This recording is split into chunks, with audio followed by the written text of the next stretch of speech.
What if someone handed you a check every single month? Not for working, not for a side hustle, but simply because you owned the right piece of real estate. That's not a fantasy. That's passive income. And in this video, we're going to show you exactly how it works. For over a century, real estate has created more millionaires than any other asset class on earth. Not stocks, not crypto, not businesses. Real estate. The reason is simple. Land is finite.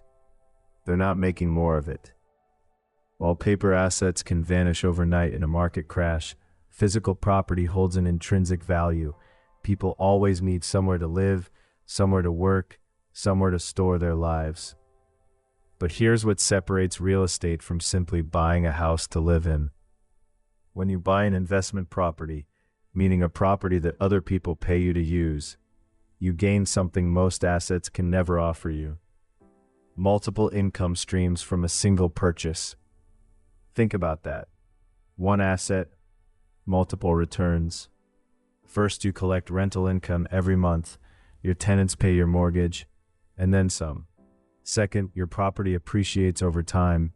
Historically, U.S. real estate has grown at roughly 3 to 4% per year. Over a decade, a $200,000 property becomes a $300,000 property without you lifting a finger. Third, your tenants are paying down your mortgage balance every single month. Equity you didn't earn with labor, you earned it with ownership. This triple return, cash flow, appreciation, and equity buildup is why Warren Buffett has called real estate one of the best investments available to the average American.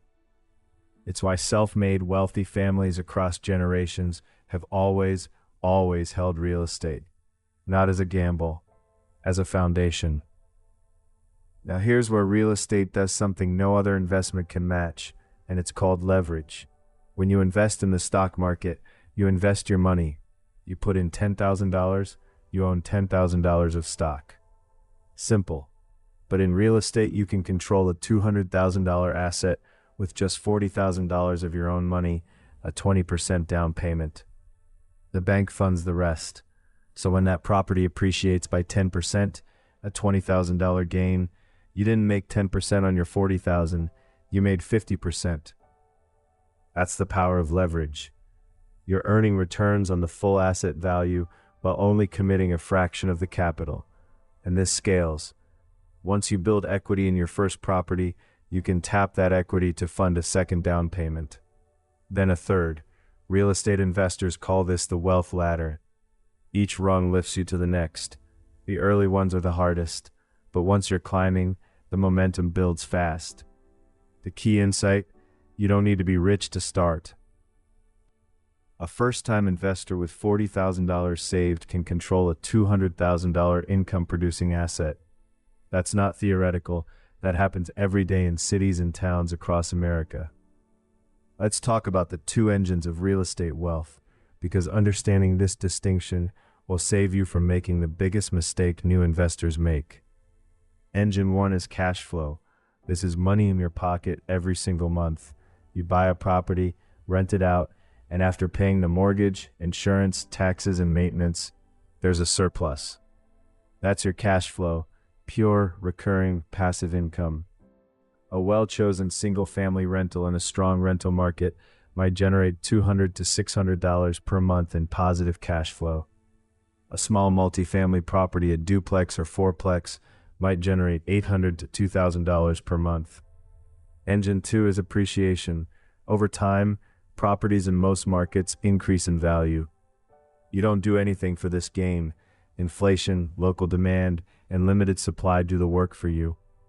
A property bought for $200,000 in a growing city might be worth $300,000 in 10 years. That's $100,000 in wealth created while you were doing something else entirely. Now here's the mistake. Many new investors chase appreciation in hot markets. They buy in expensive coastal cities, break even, or lose money every month on cash flow and hope the property value rises. Sometimes it does, but they're betting. Real passive income investors focus on cash flow markets first. They find cities where rents are high relative to purchase prices. The Midwest, the South, secondary markets in the Southeast. Markets where a $200,000 property generates genuine positive cash flow from day one.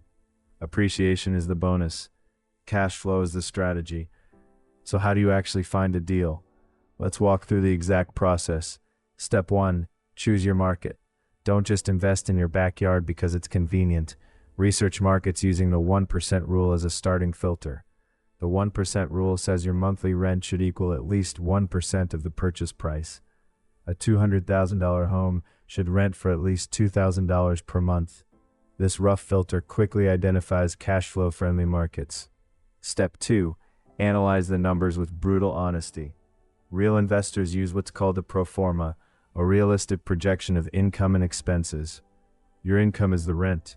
Your expenses include mortgage, property taxes, insurance, vacancy.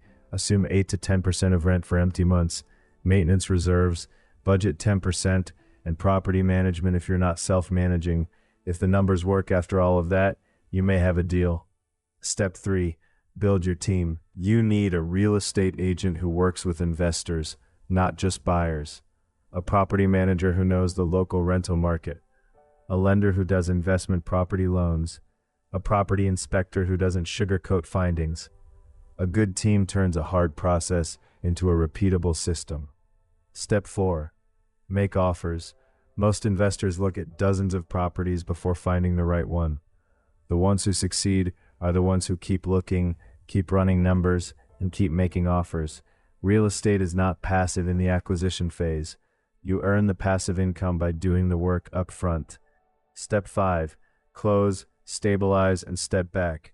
Get the property rented to quality tenants, put systems in place, and then watch the monthly deposits arrive. Once you've mastered your first deal, the most powerful strategy for scaling your portfolio is called the BRRRR method. It stands for buy, rehab, rent, refinance, repeat. Here's how it works. You find a distressed property, one that needs work, at a below market price. You renovate it, forcing appreciation and bringing it up to rental standards. You rent it to a reliable tenant. Then you refinance it based on the new, higher appraised value. Because you've added value through renovation, the bank now lends you more, often enough to pull most or all of your original cash out of the deal. You take that cash and repeat the process on the next property. The result? You've potentially recycled your down payment across multiple properties. Done correctly, you can own 3, 4, 5 income-producing properties, each generating monthly cash flow using roughly the same pool of capital you started with. This is how serious real estate investors build portfolios of 10, 20, or 50 units without needing millions of dollars in the bank. The BRRRR method requires skill, finding the right distressed deals, managing renovations on budget, and securing favorable refinance terms. But for investors willing to do the work, it's the single most powerful path to building a real estate empire from a modest starting point. Real estate passive income is not a get-rich-quick scheme. It's a get-rich-slow, get-rich-certain strategy that has worked for generations of ordinary people who learned how money truly works and then had the patience to let it compound. If this video opened your eyes or even answered one question you've been carrying, hit subscribe. Every week, Property Playbook brings you the in-depth lessons, strategies, and stories that turn real estate from a mystery into a roadmap. Your first property is closer than you think.